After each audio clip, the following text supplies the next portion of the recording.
Hello, guys. How are you doing today?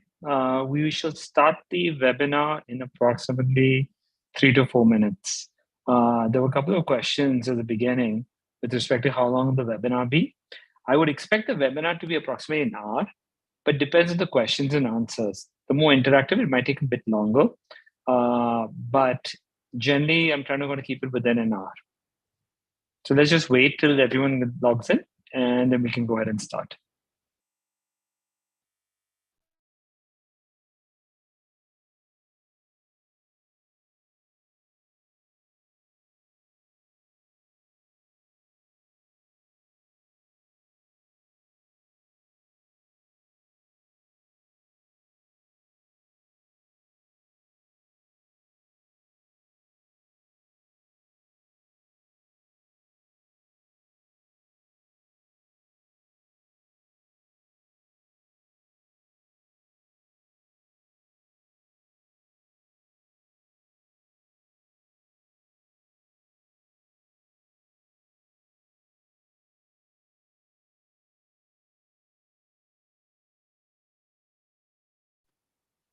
Okay, it's 7 o'clock. We shall start at exactly 7:05.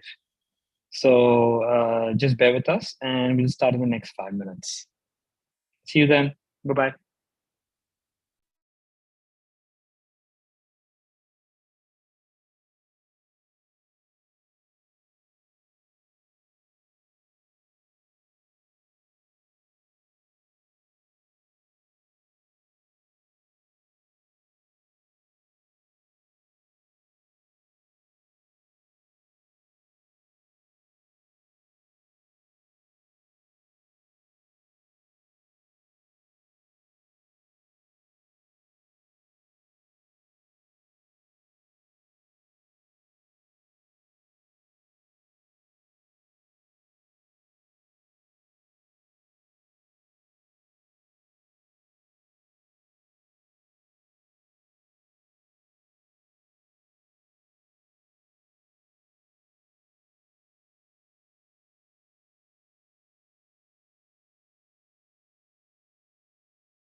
All right. Good evening, everyone. My name is Suraj Bajaj.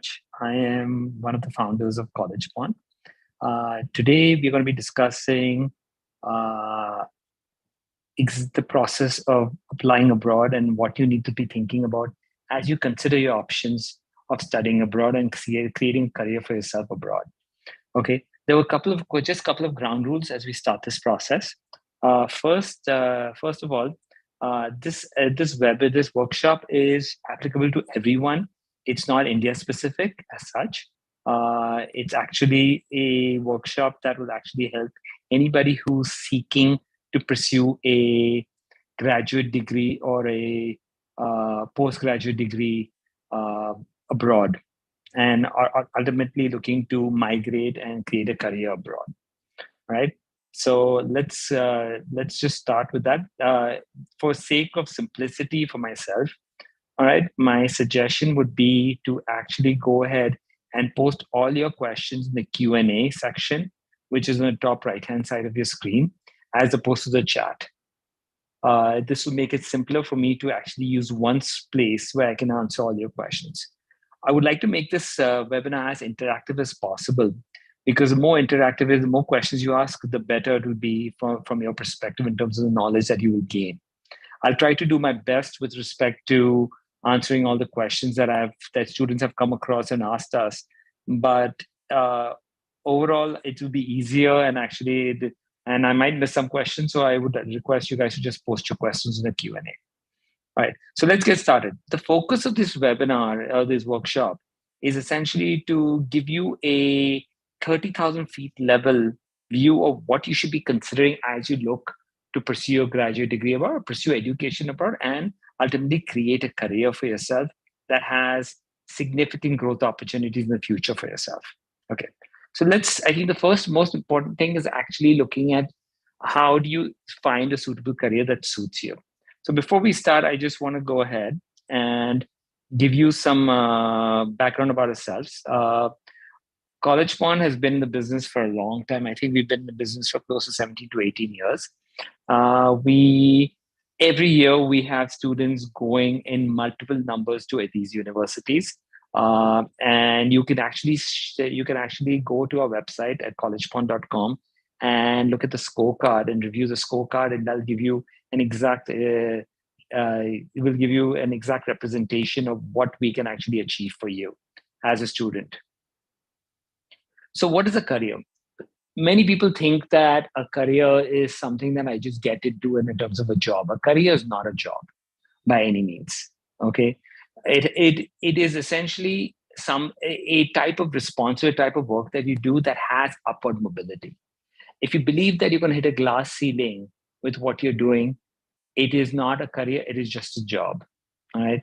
So we need to be very clear between a distinction between a job and a career. A job will give you remuneration, will actually get you will actually keep you busy and give you a good life ahead, but it will not give you the upward mobility that you're looking for and seeking. So that's a distinction that you have to keep in mind. And usually, what will happen to a job is there'll be a glass ceiling that you can only go to a certain level, and beyond that level, you'll get stuck. All right.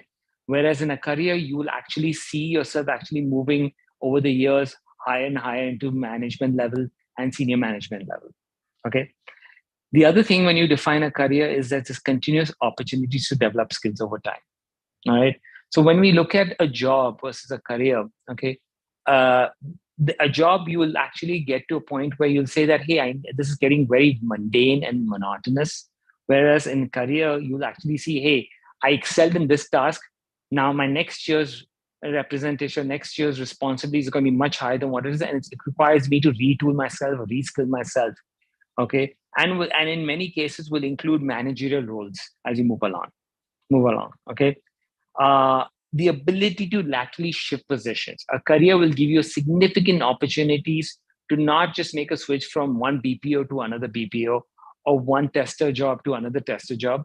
It'll be testing job. It'll be the whole idea of taking your position and saying, hey, can I jump from a salary of maybe 20 lakhs or 50 lakhs or $100,000 to another $120,000 and $130,000 in a matter of a year? And how do I make that shift? Right? or it'll give you the opportunity to say, hey, to develop these skills, now I want to pursue entrepreneurship. Okay. Last but not least, it is something that has a constant growth in terms of your remuneration package. You will not hit a ceiling to your remuneration package. It is actually looking from a perspective, a long-term perspective, even a 5-year perspective, where you year on year, you'll see a percentage growth in your remuneration package, which is sizable in nature, versus a job which would be probably a 10 to 12% or maybe 5 to 7% increase in your salary. Okay, so when we actually look at study abroad, we're more interested in looking at what careers we're looking for. That will give us all these different characteristics of what so-called opportunities are there that are actually defined as careers as opposed to jobs. Okay, so when you're choosing the right career, okay, you're looking at various elements. Okay, the first thing you need to look at yourself. Okay, what type of person am I? Okay, what are my strengths? What are my weaknesses? Okay, you need to understand yourself. The first thing is introspection. Okay, the second thing you need to understand is industry trends. Okay, does the skill set that I have currently and the skill set that I'm going to upgrade to actually work with the current industry trends? Is this really going to be something that the industry that I can actually leverage off to get into a good position from a career perspective into an industry? Okay, you might be getting into a job, but it's going to be different than getting into a career that actually shows you upward mobility and upward growth. Okay, last but not least, you need to figure out what is a return on investment. Look, you guys are going to be making a lot of investment. It's going to be a big investment that each one of you guys are going to think you're making. The question is the definition or is the opportunity that I'm actually getting into yielding results? So if I go ahead and just show you what I mean by yielding results, I'm just going to go ahead and share my screen. I'm going to stop share this. I'm going to write on this actually to make it easier for you guys. Okay, the return on investment definition, the way I look at it, simply, okay, is essentially the summation, okay, of your salaries that you're going to earn over the next 5 years, I equals 1 to 5, divided by the cost of education. So you need to look at what is your cost versus what your benefit is, right? The other thing you need to look at is when you look at from a school perspective is not only salary, you want to look at the probability of getting that salary. Okay, multiplied by the expected salary. All right. So if I actually reword it for you to make it easier for you, so you'll understand this whole thing. Let me just erase it and write it clearly, so you'll clearly understand what I'm trying to say. Is when you look at the return on investment, and this is very important that you guys understand this concept, is taking the summation of probability of earning the expected salary multiplied probability of earning a salary, probably getting a job. Probably getting a job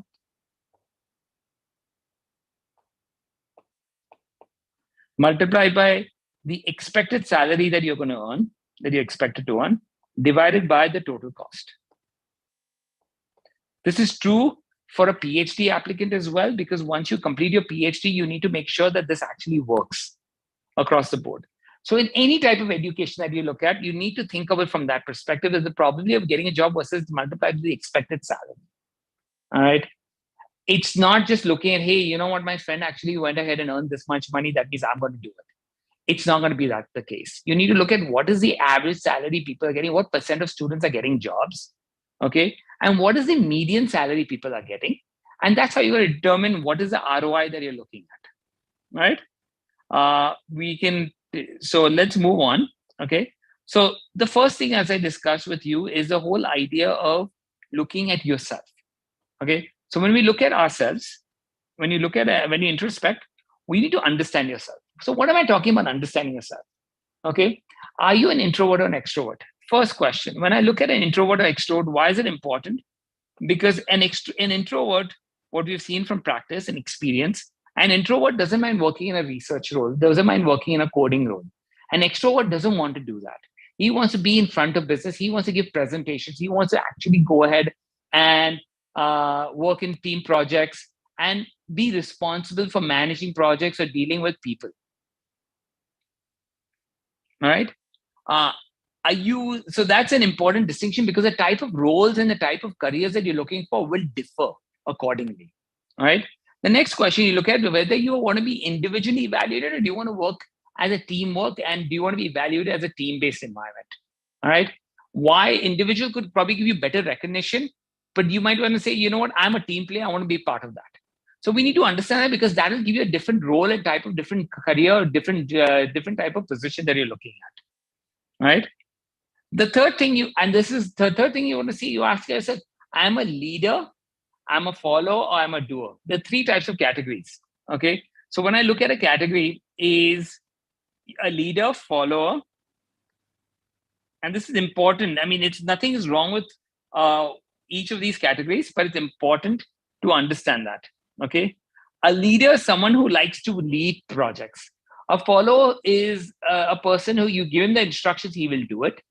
A doer will understand what he needs to do and is willing to use his mind to use. A follower will actually go ahead and just follow instructions, whereas a doer will understand what his responsibilities are and do it, but he will not be able to think out of the box as a leader to actually go ahead and execute, okay, the next step. He will not have any strategic thinking.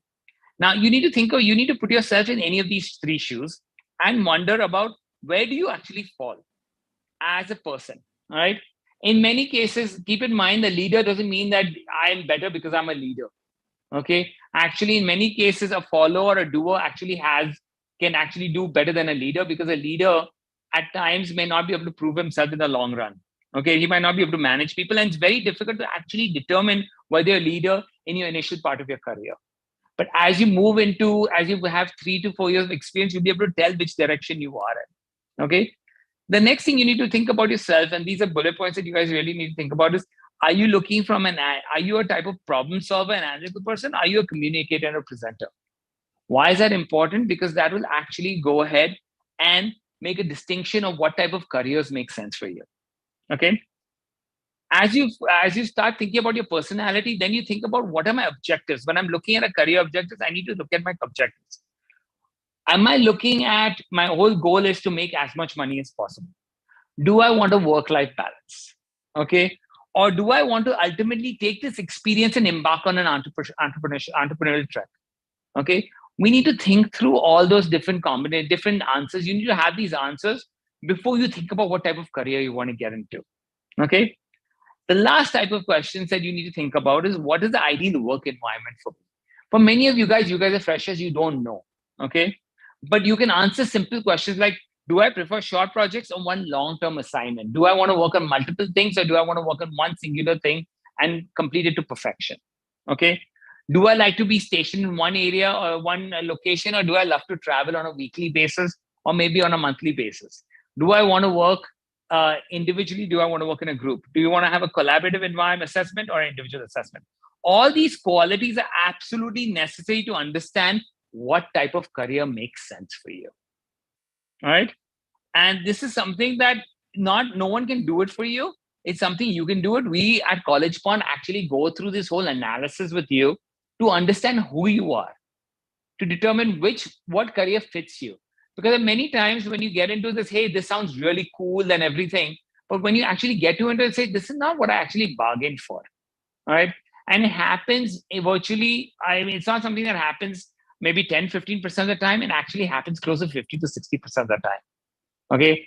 Not with our students, because we actually go through this self-analysis before we actually move ahead with anything. All right. So that's enough to say about a pro career. So when you start think of a career. Now, once you think about a career and you decided what career you want to do, you have to say, okay, now how do I build a profile to get to my career? Okay. What are the different things you can actually go ahead and do? All right. So one thing you can look at is looking at an internship or work experience. Okay. You can do technical papers. You can do certification projects. If you want to do data science, you can get into Kaggle. You can start doing Kaggle stuff. Okay. If you want to get into if you want to work in psychology, maybe you can work in an institution that deals with kids. Okay. Or you can work in an institution that deals with this autistic kids. You can do anything you want to do, but it has to be related to what you want to do. Okay. You can also get into sports, social services. So you can do a lot of things, but it ultimately has to focus on what is your career goal. And all this has to completely fit with your career goal. If it doesn't fit with your career goal, there's no point doing it. So that is something that you guys have to keep in mind, that once you define your career objectives, you define what type of career you're looking for and decide what career it is, then you need to figure out whether the profile that I'm going to build works for that career. Okay. So how do you build a profile? All right. Quite easy. Okay. You need to understand where you are today. If you're working today, then you know you're already building your profile to where you're going to be. If you're working today and you don't realize that, hey, this is not the time, I want to go for a totally different, I want to have a career switch and I want to change my major and do something else. Then when you start thinking about, okay, does that career, that job that you're working for actually make sense for you? Or should you do something else? All right. You also need to understand what is your past experience, whether you have any projects related to it or whether you're working on something else. We need to understand all the different aspects of your profile to understand what we can recommend to make sure you actually get to where you want to be. All right. And then you want to talk about where you want to study and which course you want to apply to. Okay. So let's take a simple case study. Now, this is very interesting that I'm taking this is a real life example. All right. And we dealt with a student. Okay. A chemical engineer wants to pursue masters in journalism. Now, many of you guys will say, hey, why would you want to do it? All right. Because he realized that when he actually entered into engineering, he realized that this is not exactly what he wanted to do. He would have been a better fit for a mass media, bachelor's in mass media, as opposed to doing an engineering thing. His parents didn't go through the thought process that, hey, maybe that, you know what, the engineer was a cool thing to do or the right thing to do, and everyone was doing engineering. So he fell into the engineering. He fell into the engineering pool, right? So then we started thinking is, okay, what should he do to actually position himself as a journalism? So one of the things we suggested was, let's look at online course and certification that relates more related to PR or journalism or mass media. We started working in technical papers. We said, okay, the most important thing you can do is become an editor of a magazine in your school or something related to it. Even if it's a research magazine, just become an editor or be a contributing writer to the magazine. Okay. Start working in blogs, start working at this. Why? Because then I can easily focus not on your chemical engineering background. I can focus on your writing skills. I can also say that down the line that you want to become a technical writer and hence you want to work in engineering, you want to work in technical journals, hence you want to pursue a master's in journalism. So you can see the whole story turning from someone who is a chemical engineer that has nothing to do with journalism to actually move into a journalism track. And that's what we work with our kids on, making that profile for them. All right, let me just delete these things. Let me get into eraser.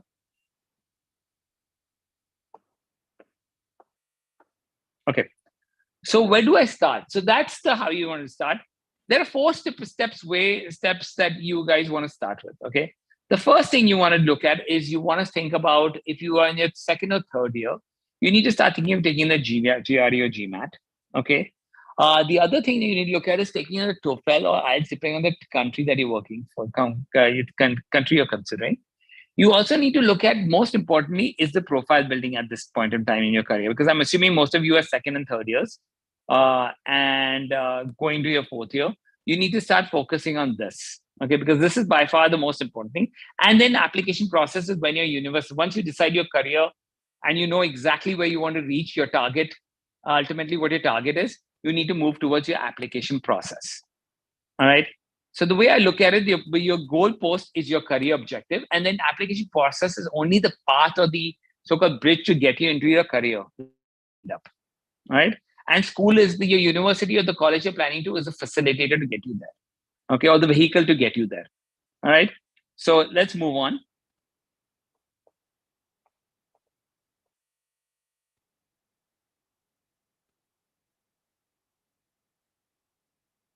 Okay. GRE GMAT examination. Okay. Why are these exams important? All right. Quite honestly, in the last 2 years, they were not that important. Why? Many schools started waiving the GRE GMAT requirement. But do we anticipate them to continue waiving it? I don't know. Okay. My gut says that if you're thinking that they're going to waive it the next year, good luck. Fewer and fewer schools are going to be waiving the GRE and GMAT requirement. Okay. There'll be a lot more schools that will demand or make it mandatory as we've opened up. as the whole world has opened up and COVID has passed us to a great extent, to a large extent. Okay. So if you haven't taken the GRE or the GMAT examination, you should think of doing it. What's the difference between a GRE and GMAT? All right. So let me just explain to you very clearly. If you're thinking of doing a master's, you need to look at a GRE. Okay. If you're thinking of doing anything related to management, so whether it's an ME, MBA, or a MS in management, a master's in management, or any master's in marketing, think of doing a GMAT. Okay. The reason why is because there's a clear distinction between the two. Now, many schools will accept the GRE even for an MBA. Okay. But many schools will not accept a GMAT if they will not accept a GMAT if they only, many schools will only say it will not accept a GMAT in lieu of a GRE. Okay. So the safer exam to do if you're thinking and you're not sure, okay, is first define your career objective, then look at what examination fits you, and we'll help you through that process. All right. Or go ahead and think of taking the GRE. Okay. Where it's a master, if you're thinking of a finance, master's in finance, you can consider taking the GMAT. Okay. And many schools do accept the GMAT, all right, as well for a master's in finance. Okay. Should you, let's go through the paper pattern and syllabus. Okay. Generally speaking, what I find is the GRE is more straightforward than the GMAT. Okay. What I've seen is many students actually score better on the GRE than the GMAT. All right. In the GRE, there's a verbal section and a math section. Likewise, in the GMAT, there's a verbal and a math section. But the GMAT questions are more relating to actually inferring results as opposed to GRE being straightforward in terms of vocabulary or reading comprehension or even the math. Okay. The best time to give the exams are essentially if you're thinking of applying for fall 23. Okay. So let's use the prefix that you're going to actually think of applying for fall 23. The best time to take the exams is any time between the month of June to August first week, if you haven't prepared. Okay. But make sure that you're done with first week, early August with these exams, because for an MBA, they have different rounds. The first round of application deadlines actually start in the month of September. Whereas in a master's, the early admissions start in the month of October, late September, beginning October. So you should be ready with all your exams by early August. Okay. How much effort is required? Now, this is an interesting question, something that you can't say that it's going to be one that fits all. Okay. It's not one size that fits all. It varies. So what I normally try to do is the simple thing that I tell students is first, go ahead and start taking. First, what I would do is actually spend a day or two understanding what the test that you're planning to take is. So go on Google, go understand the type of questions that are being asked. Go ahead and take a few practice questions in each different section that they have, whether it's critical reasoning, whether it's data sufficiency in the case of GMAT, or whether it's the quant section, or whether it's vocabulary in the case of GRE. Go and look at the questions. Be familiar with the questions, familiar with the exam. Once you actually take the exams, go and take the diagnostic exam. Okay. Why do I want you to take the diagnostic exam? Is because this is an exam that will this diagnostic will let you know where your starting point is. If I draw out what happens, all right, and the reason I want you to take a diagnostic exam is because let's say this is score. Your y-axis is your score, and your x-axis is time invested. What you're trying to look at is you're actually trying to see whether the time that you spend actually goes to an improvement of score. If you've not taken the mock test or the diagnostic test, I don't know where your starting point is. You might actually think that, you know what, I should study everything and then take the test. You might be actually at this line. You might actually be, if I change the color, all right, you might actually be just doing the same thing. You don't know where you started off with. Okay. You might actually not improve and you actually spend so much time, but you don't know where you started, what your starting point is. So it's clearly advisable to take the diagnostic test. If you need help in taking the diagnostic and you don't know where to go, just we'll give you the info at Collegepond. Just speak to them. Just connect with us and we'll help you through that process. All right. So that, and the other thing that you also have to keep in mind, okay, is that you don't want to be in a situation that, okay, you didn't go ahead and take it. You might be in something like this. You started off here, but you're not moving fast enough. If you're not moving fast enough, all right, and your growth and your effort that you're putting in does not result in score, that means a wasted exercise. Okay, so we need to figure out and analyze what is going wrong. I mean, you need to work towards it. All right. So that's something that we really need to be worked. That's something that we'll be cognizant when we actually look at taking an examination. All right. We also need to think about, there's something that that we normally have to also understand, is that if you overstudy, okay, your score is going to go like this. Okay. There's too much, you've overdone it, and you're exhausted, and your score will start declining. You want to be at the top point. You want to be in the plateau area where your graph is plateauing, where you take the exam. And that's where we help you out when it comes to taking the right time to take the exam. What is a good score? Okay. There's no right or good answer there. Quite honestly, the good score should be a 750 and above, or the good score should be a 325 and above in a GRE. Okay. But does that mean everyone is going to get it? The answer is no. What a good score is, I want at least a 15-point improvement from where you started off with. So if your mock score is at 295, 15 points, I want to go to 320. If your GMAT score is at 500 right now, I want to go for another approximately a 150 improvement. I want to hit a 650 score. That should be a target score. If you're not going to hit that target score, then there's a problem. Okay. Multiple attempts works well. Okay. You can definitely do it. And normally people take it twice. The reason why is the first time you're very anxious. You don't know what you're going to feel like. All right. What we do at Collegepond is we actually make you come to our test, come to our office and take it in front of other people as well. Our GRE examination. Okay. The reason why we want to get you used to a unfamiliar work environment, or unfamiliar test environment where other people are taking it. So you have that, hey, the other people also taking it at the same time. So that mental fitness is required when you go ahead and do it. What does it take to crack the exam? Is act smart. Okay. It's not the amount of time that you put in. That's important. But what is more important is the quality. Between the quality and quantity, I would definitely, versus quantity of time, I would definitely say the quality is more important than quantity. Okay. Is it possible to get a perfect score in quant? The answer is yes. But don't get perturbed. It depends on that day that you take it. Okay. AWA is important when it comes to GRE. For most people who don't know what AWA is, the analytical writing section assessment. Okay. It's how well you write. All right.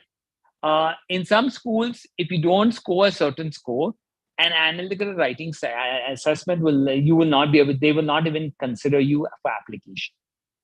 Okay. So in terms of how we fit in, we actually make you work through this whole process to make sure that you actually succeed in your GRE examination or your GMAT examination. Okay. What is a TOEFL and IELTS? TOEFL and IELTS is basically a standard of just want to make sure that you are proficient in English. Is nothing difficult. Okay. In the case of IELTS, you're looking at a score. Ideally, you want a band score anywhere above 7.5. It's out of a scale of 9. All right.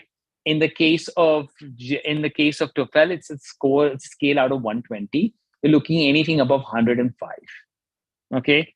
Between your GRE, GMAT, and this exam, okay, this will normally take you no more than 10 to 12 days to prepare. If I tell you, okay, you just need to do a few papers yourself and you're ready to do it. All right. We do have classes that we actually have, that we offer, that you can actually go ahead and do it. And you can go ahead and take it.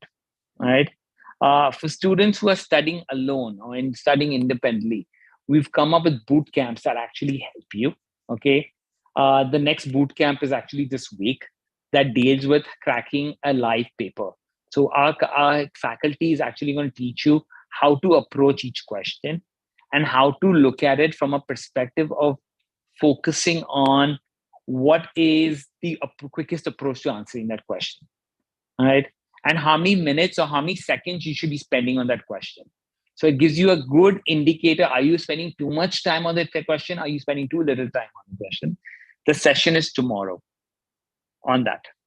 Okay. Information, more of that information is available. It's right there. It's already sent you the Collegepond so that you can take a look at. Okay.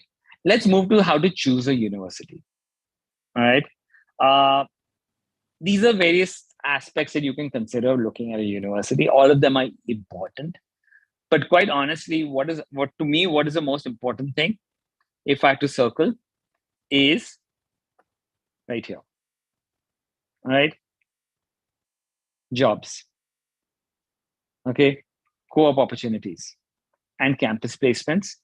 And then I need to look at cost of education, because ultimately my focus is ROI. If I go through the whole process and I'm not able to get a job, I'm not able to get a campus placement, okay, whether it's an internship or a full-time job, and my cost of education is way too high, I've not done the right mix of universities, right? And that's what we focus on. In fact, in our Collegepond's case, over 90% of our students are well placed and well heeled abroad with a good career, not a job but a career, right? And you can actually connect with them as whenever you would like to. You can just connect with can I send an info at collegepond.com, and then we'll be able to help you through that process as well. All right. So you can actually see from that perspective, those are the things. So from a priority perspective, what should you look at? I would put these two at interlinked. All of them are interlinked with each other, right? And then you move into that. If you are thinking of moving from one field, for example, a lot of students are looking at moving from ECE to a CS background, okay? Or moving from a mechanical to a potential industrial engineering background, okay? Or supply chain, okay? If you're thinking of doing that, okay, then we need to start looking at course flexibility as well, especially for the ECCS background, okay? You want to understand how flexible is the environment, the course structure, okay? Does that allow you to actually take more CS related courses? All right. So we need to start thinking about various things when we actually go ahead and figure out what university is right for you. How are we able to gauge that information? You may ask. Okay, why? We've placed more than 13 to 14,000 students abroad. Okay. And for many of them, we have a personal connect. So we continuously get feedback and intelligence about what makes sense and what doesn't make sense. Right. And that's one of the reasons why we are able to achieve more than a 90% success in terms of creating a career abroad for our students. All right. Factors. While we look at university, we also need to look at country. Okay. So university is equally important, but at the same time, you also need to look at country. And why do we care about country? Okay. This slide should be interchanged, quite honestly. I would first go with the country and then I would go to university. Okay. What is my most important thing that I want to look at here? All right. Is right here. Stay, cost of education, curriculum, and scope of what my country is going to choose, and jobs. Okay. If I can achieve this, if I can answer these 4 questions satisfactorily, okay, I can assure you, all right, that we actually will be able to give you the right result. Okay. Ease of getting duration of the program, this is something you can do yourself. But this is where our value proposition comes to you. Okay. And that's what we focus with our students. Right. So the cost of education, what is the cost of education? I mean, a lot of you guys are thinking of studying abroad. Okay. What are we looking in terms of cost of education? Okay. We need to look at the courses can range anywhere from 9 to 24 months. On average, there are 12 to 18 months in terms of duration. Okay. The cost of education varies by country, but so does the salary or the return. Okay. So you don't need to just look at, hey, I want to go to the cheapest place. But you know what? You might be the cheapest education, but what are you going to get in terms of salary? So you need to think of both perspectives when you actually evaluate yourself. So it's like it's like a weighing scale, and you need to see, hey, spend more money, am I going to get more salary? Am I going to, if I'm going to go ahead and can I get a much better starting salary than if I spend a little bit more money? And what is the actual career progression that I'm going to have? So you just need to start thinking from that perspective. Okay. Private universities obviously are more expensive than state universities, but in many cases, they give you a lot more assistantship as well. Okay. So that you need to think about. All right. Uh, there are if you are a citizen of the United States or citizen of any other country, or maybe a UK passport holder or EU citizen, all right, you have reduced rates to residents of that country. All right. And those reduced rates will actually help you. Okay. A simple thing, if you get a Canadian PR and you are a PR of Canada, your cost of education versus an international student is 1/3 cheaper. All right. So we need to start taking into consideration various things and various variables when we look at what country and university makes sense for you. But ultimately, after we look at your career proposition, what your career from what you want to do from a career perspective. Okay, we will be having sessions related to career later in the year. Okay, that focuses on each field and what are the what are the trends in each of the different fields that students generally consider when they're thinking of studying abroad. Okay, so those are the things. So what we've done is we've actually created a chart, approximate chart. I don't say that this is very indicative in nature. Gives you an indication of how the fees are in various countries, right? So it gives you an idea that, hey, you know what, these are the things that you want to look at. And when I look at these expenses, you need to look at, and I want to caveat this by saying this is for 25 to the 75th percentile quartile in terms of students. That's the range that we're looking at. So if you take a sample of 100 students, essentially 20 for the if you take the twos out, if you take the two segments out, which is 0 to 100, we're not considering under 25 and we're not considering over 75. We're looking at generally the middle 20 50 students. What do they spend in terms of fees? Okay, and when we do this analysis, this is the feedback that we received. So this just gives you an indication. So this is the 25th percentile to the 75th percentile in terms of fees that they spend. So it gives you an overview of what each country costs.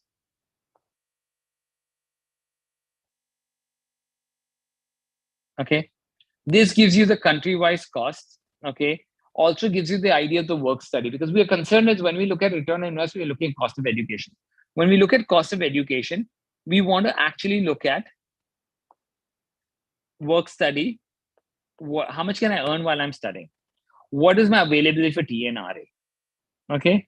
And what is my work? What are my study back options? See, these are the value propositions that we add to our counseling students, so that when they actually think of studying abroad, all these factors come into consideration when you're looking at country, you're looking at university, you're looking at career, right?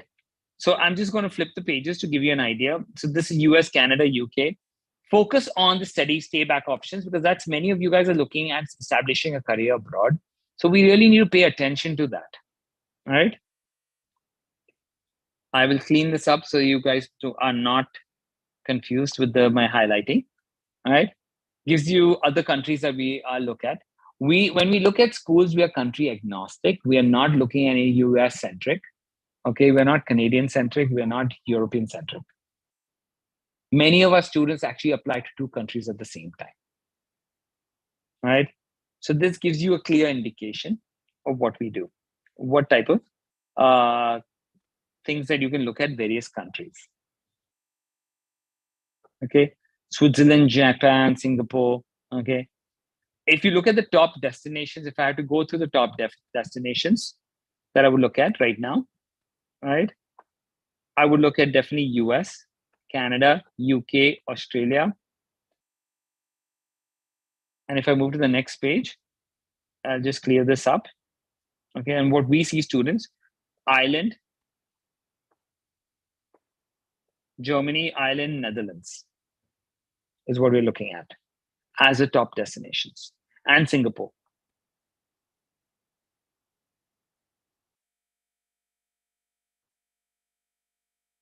Sweden is great. And what is interesting is that, you know what, if you're looking at automobile engineering, Sweden is a very good proposition. Okay. Quite honestly, we learn a lot when we actually speak to our students. And that's how we learn a lot. And the placements for mechanical engineer in Sweden was quite impressive. That is what we learned from our students. Okay. Ways to reduce cost. Very important. Okay. When we look at ways to reduce cost, it is absolutely necessary. Right. The first thing you can look at is work study. Okay, what is work study is that you're working while you're actually pursuing your graduate education. You're pursuing your graduate education abroad. It could be a PhD, it could be your master's, it could be undergraduate. Okay. The second thing is research assistantships. Okay. This is generally available after the first semester, the second semester onwards. Why? Because you need to understand from a perspective of a professor. He doesn't know you. Okay. He will only consider you once you interact with him personally. All right. For a PhD student, a research assistantship starts from the day zero. Okay. You will get into the school only if the professor approves you and wants you to be part of his research team. All right. So for a master student, a research assistantship doesn't happen immediately, second semester, whereas for a PhD, it happens immediately. Teaching assistantship, same thing. You need to show that you perform well in the course. Generally, if you get an A or an A plus, or you are quite interactive in the class, okay, and and the professor recognizes you as a potential TA, he'll give you that opportunity. Okay. Many schools have different type of remuneration packages for assistantships. Okay. In some schools, you'll get a fee waiver or a partial fee waiver, and other schools you get paid on an hourly basis. Okay. In some schools, you get a fee waiver plus an hourly basis. Okay. For example, UT Austin is great in giving assistantships out. Same thing with Georgia Tech. Okay. Graduate assistantships are generally reserved for PhD students. Okay. Where they offer a tuition waiver, so you don't end up spending anything, plus a stipend. You earn money for your living costs of $18,000 to $21,000. Okay. Generally reserved for PhD students. Okay. So these are the four ways of looking at reducing costs. Is it possible? Does this really happen? Many students ask. It does happen. Approximately 30% of the students end up getting either a research assistant, teaching assistantship. So that gives you an indication. Okay. How do we help? What's the process, the application process, etc.? When we look at the application process, my first most important thing is looking at career. Okay. So if I have to start, I need to start with career. Okay. I'm going to go to the next page because I think that seems to be a more detailed things. Okay. We'll start with career. Okay. Till we don't pass this stage, we will not move to the next stage. Okay. Once we have career, then it moves into profile building. Okay. As you're building your profile, we'll start looking at schools that work for you. What happened? Schools that work for you. All right. I think my pen is out of. Right. As we look at schools that work for me, my pen just died. Okay. As we look at schools that work for you, then we look at working towards your documentation, helping you with your marketing documentation, which is your SOP. Okay.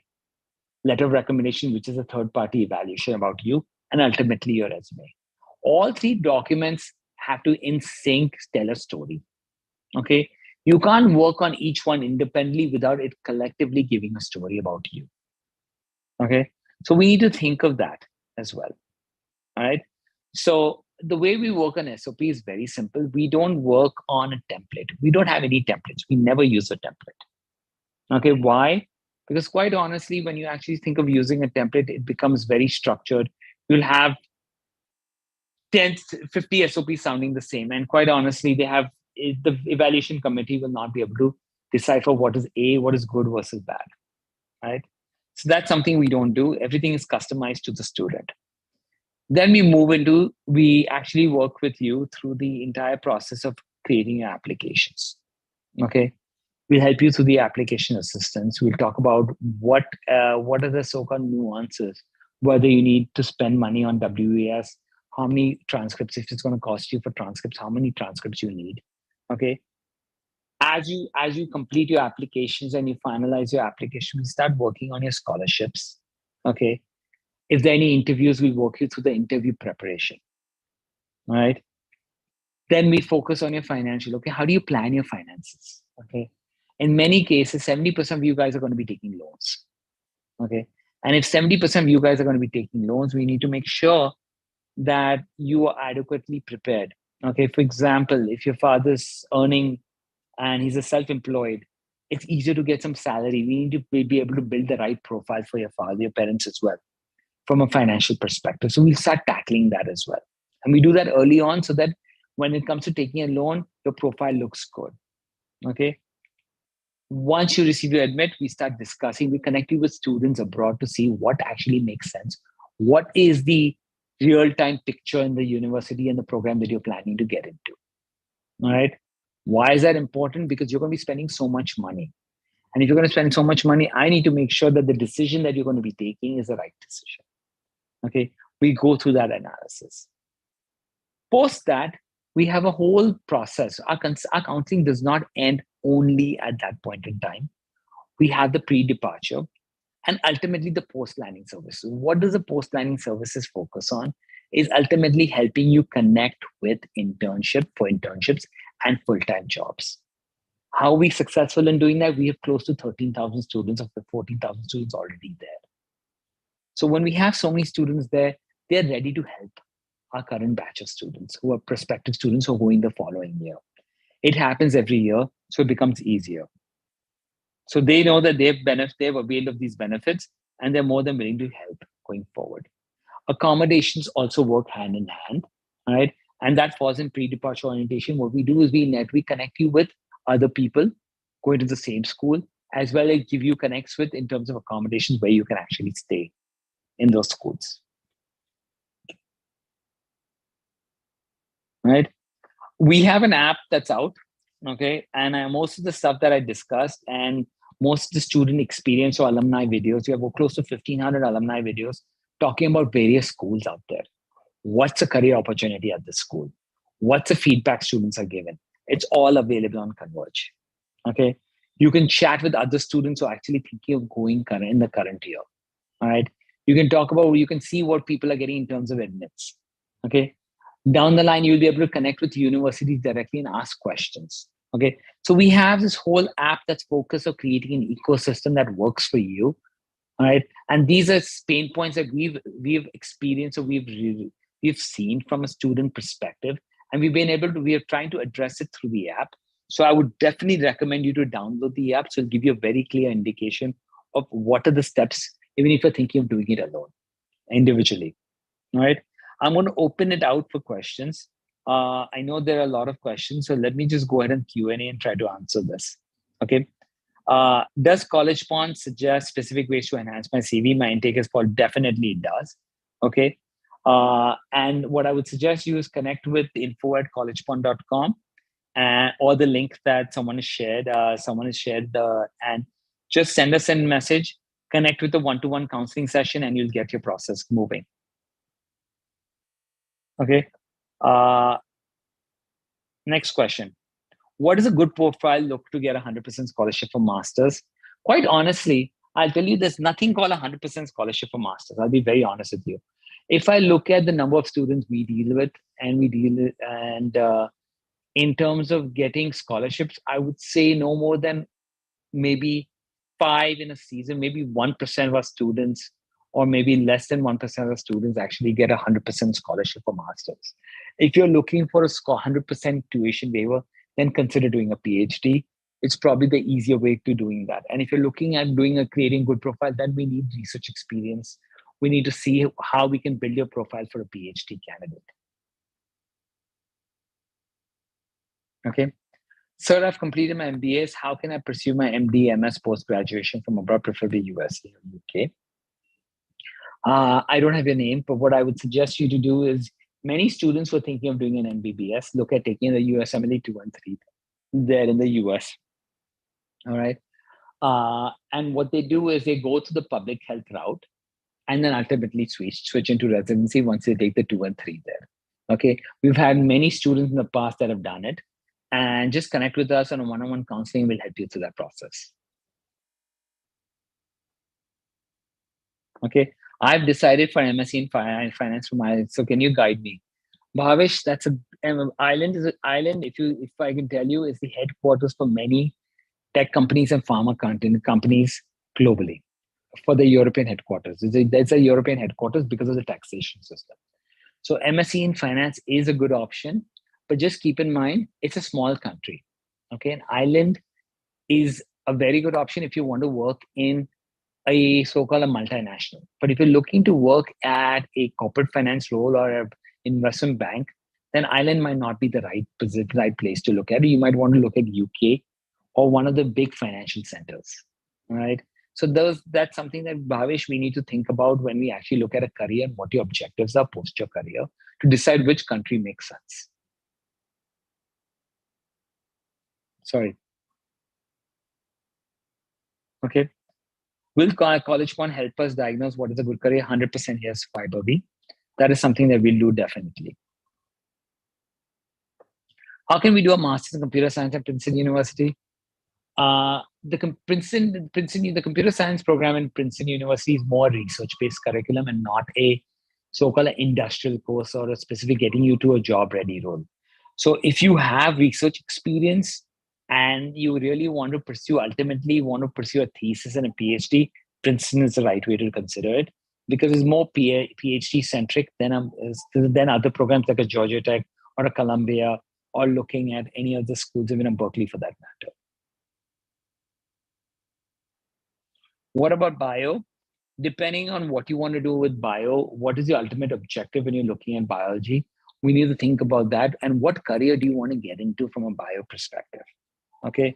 So when we look at bio, you can do it as a social science, but where's it going to get you? Okay. So we need to start thinking about broader picture. Okay. Is biology and a social science? I can become a teacher. I can do things. But what can I really do with the degree? So we need to start thinking from a career perspective where it actually fits in. And that's how we approach it. All right. Can we give the IELTS instead of TOEFL for US? 100% yes, you can do that. But quite honestly, the systems for TOEFL in terms of sending your score reports is much easier than IELTS. So something that you have to keep in mind, that the user friendliness of the portal, TOEFL is much easier than the IELTS, but IELTS can be used for US, definitely. Dhruv, I didn't get your question. Dhruv remains the same for working professionals. I'm sorry, I didn't have your question. So can you re-ask that question? Okay. Is it possible to do a bachelor's and master's in one same subject? Yashika, 100% yes. A lot of people consider doing a bachelor's and master's combined degree. But generally speaking, if you're thinking of doing a bachelor's, what I would like you to do, and what I mean, from my perspective, is that if I want to make you spend 4 years of your life doing a bachelor's degree and make that investment, I want to make sure you're job ready.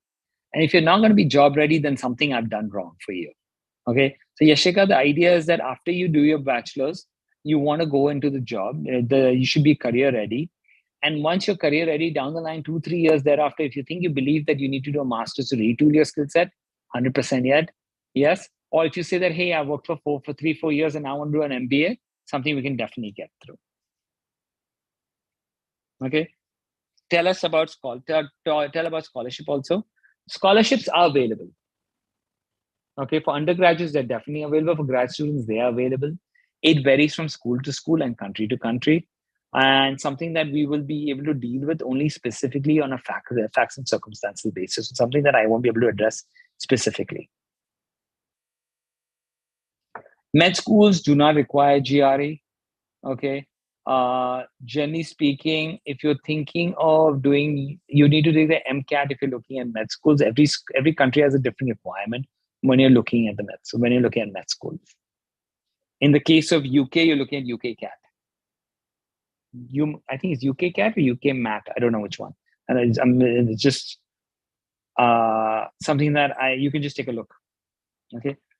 What should I do what should I go ahead with, GR, GMAT, if I want to pursue an MEM? The best thing to do is pursue a GRE if you're thinking of doing an MEM. Should I apply for spring intake in US for chemical engineering? Siley, it depends. Okay, so what I'm looking from a career perspective, what type of, you need to look at the university that you're going to, and there has to be a clear ROI to the university that you're looking to do. Okay, if there's no ROI, then it makes no sense to go ahead and do it. And you also need to look at the type of schools that are available for spring. So something that we'll have to sit down and actually do it on a one-on-one basis. There's no hard and fast right answer for this. Okay, I did my PG in finance and my job is in IT and finance, where most part of it is on IT. What course should I consider? And my preferences you can potentially look at business analytics. You can look at fintech. Okay, so we need to understand what you want to do once you pursue Canada, what you want to do in Canada. Okay, and then we'll figure out the course that makes sense. Maybe you want to look at an MIS type of course, information systems type of course. So we really need to understand from a career perspective where you want to achieve. Do you want to work in fintech? Do you want to work in a systems engineer, systems consulting company? Do you want to work at a financial, so-called a bank, an international bank? So we need to understand and then accordingly decide the career for you. Okay. Does Collegepond do the same in-person GRE mock in Pune as well? Our GRE mock is essentially online. We moved to an online environment, all right, because then we can address a larger audience, okay, and give the same quality of service. So you can definitely take the GRE mock exam available. Just connect with us on a one-on-one basis, and we'll address that process for you. Not difficult. Okay. I'm kind of confused between MEM and MS in chemical engineering. Can Collegepond service help me? Definitely, we'll be able to address those concerns. We've done it for many students. Not an issue at all, Siley. Okay, I'm a first year, final year engineering. What type of internship should I do now? Should I do internship now? I don't know whether it's first year or final year, but if you are a final year IT student, it depends on what career, Anmol, it depends on what career you want to get into. And that's the first discussion we need to have. If you're clear about the objective, hey, I want to go ahead and do machine learning, or I want to do cybersecurity, I want to do big data engineering. So then we can start working on what type of internship you should do. So the first thing now, as you're looking in your final year, as a student, you need to start thinking about what is my career, what is my objective, what would I like to see myself 5 years from now, and that's how we need to start thinking about your future.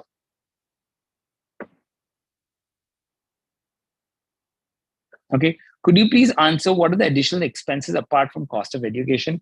Additional expenses related to your incidental, your travel expenses, your books, your board, in terms of your room and board.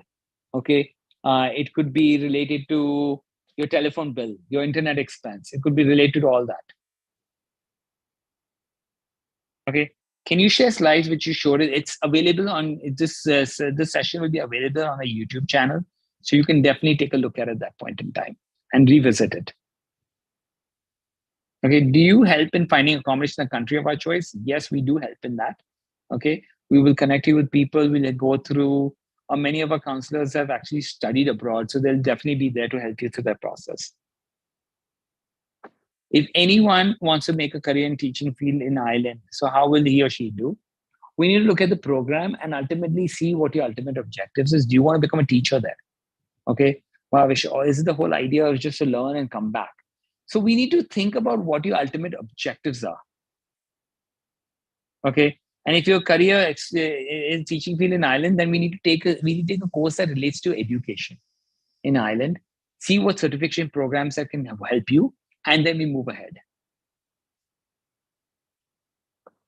How many transcripts are actually necessary if you want to apply to 4 to 5 universities, Siley?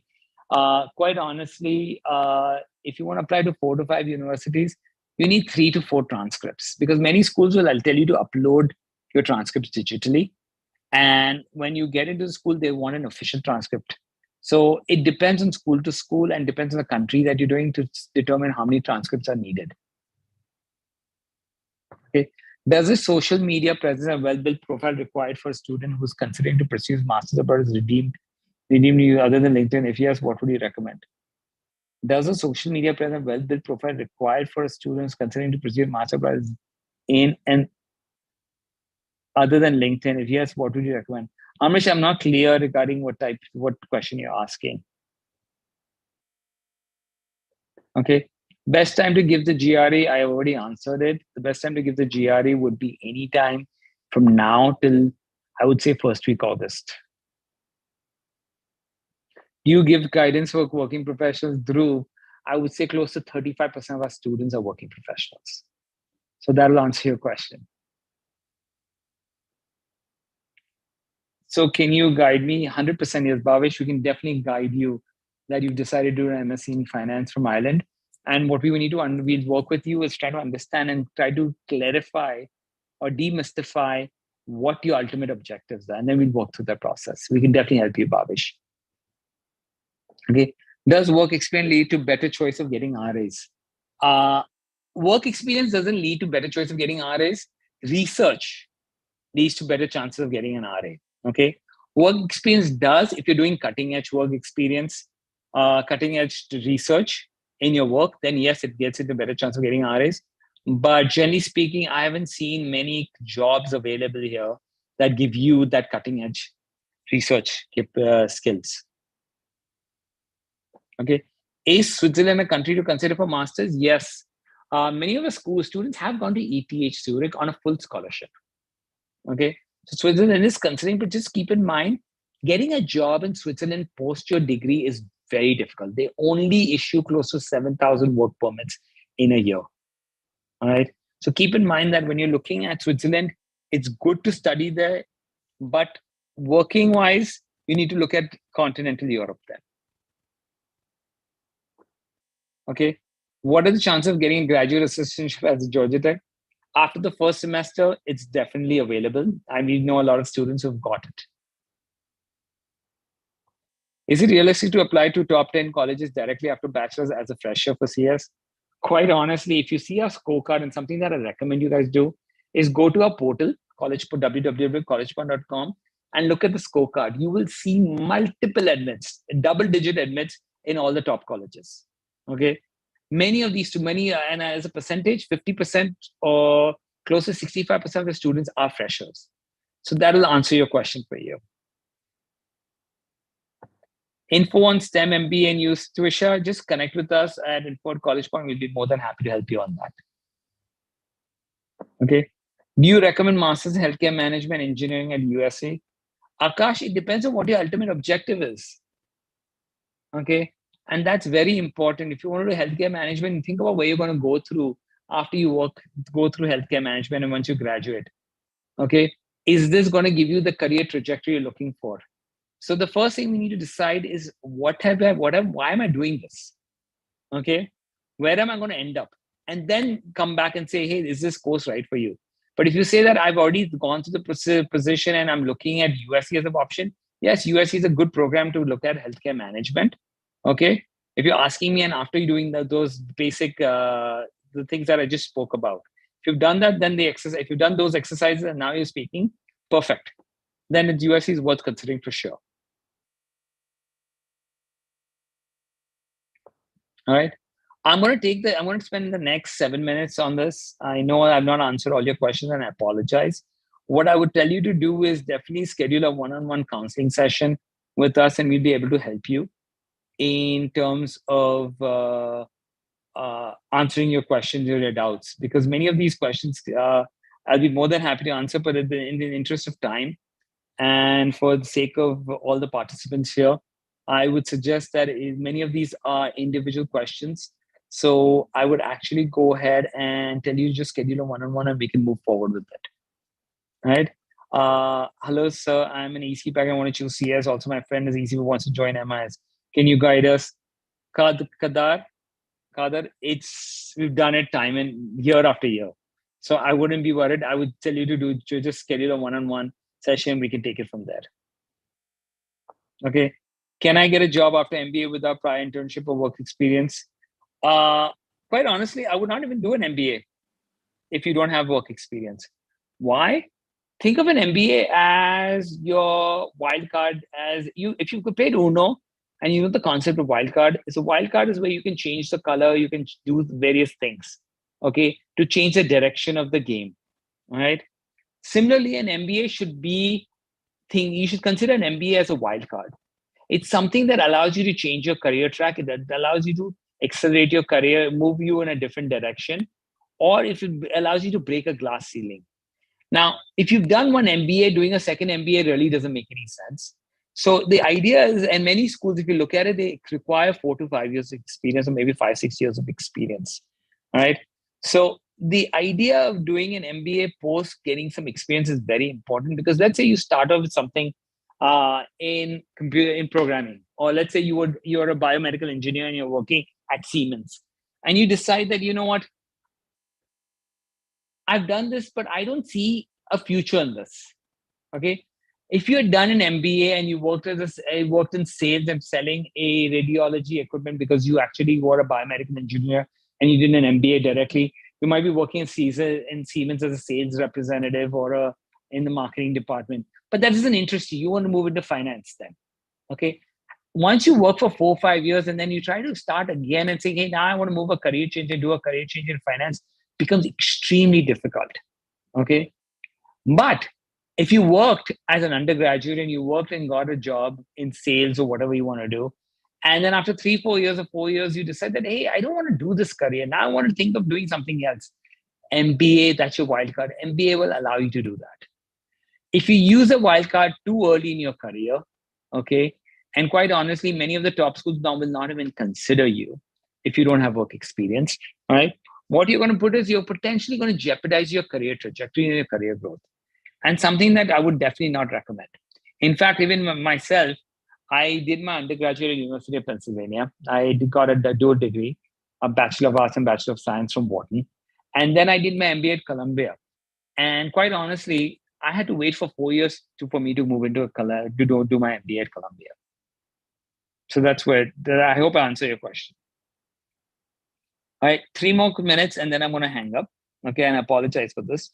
Okay, is it possible to do a bachelor's and master's degree in one? We actually discussed that already, so I'm going to skip that.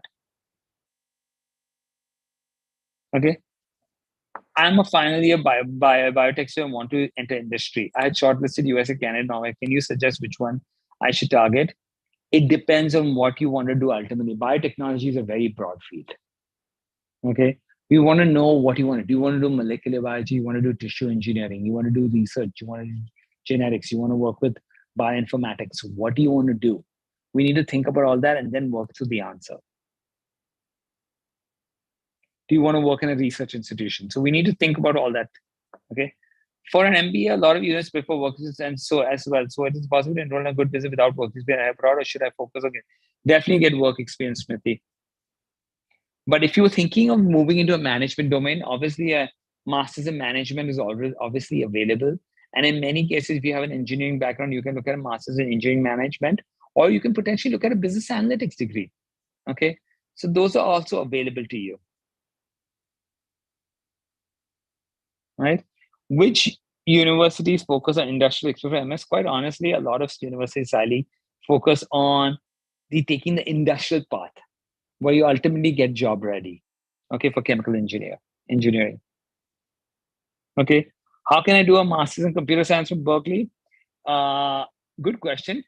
It is difficult to get into the program. There's no doubt about it. All right. And the way I would do it is if you think of doing a master's in computer science, you need to either be a BITS, NIT, or IIT to get into comp science, or you need to have something that you've done that's so spectacular that we can pitch the right way. All right. And that's how we'll be able to get you into Berkeley. Okay, which is the best countries for project management? Any good college? There are a lot of countries. It's not, the question is, don't look at country and think, first look at career. What I hope you guys have not missed the point, and I would suggest you to go back to the seminar that's going to be on YouTube. Focus on career first. Then let's worry about the country. Because project management, do you want to work in the civil field? Do you want to work in the industrial field? Do you want to work in the tech field? Okay. You need to start thinking through those questions when you look at project management. It's very broad. Okay. Is there any requirement of published research papers needed for masters? If optimal number of masters, quite honestly, there's no requirement for published papers, but it's good to have it because it builds your profile, right? Optimal number, quite honestly, if you do more than 2 or 3, it sounds like these papers don't have any value. So just keep that in mind. Okay. How much Collegepond charges for the whole thing? We charge 45,000 plus GST for the whole thing. Okay, but just do a one-on-one counseling and they'll be more than happy to help you. Okay. You know what, guys? I would love to take your questions. I'm sorry, but I would suggest that I know you guys have questions. Just schedule a one-on-one counseling session with one of our counselors, and they'll be more than happy to address your questions. I thank you for being part of this seminar, this workshop, and we'll take it from there. Have a great evening.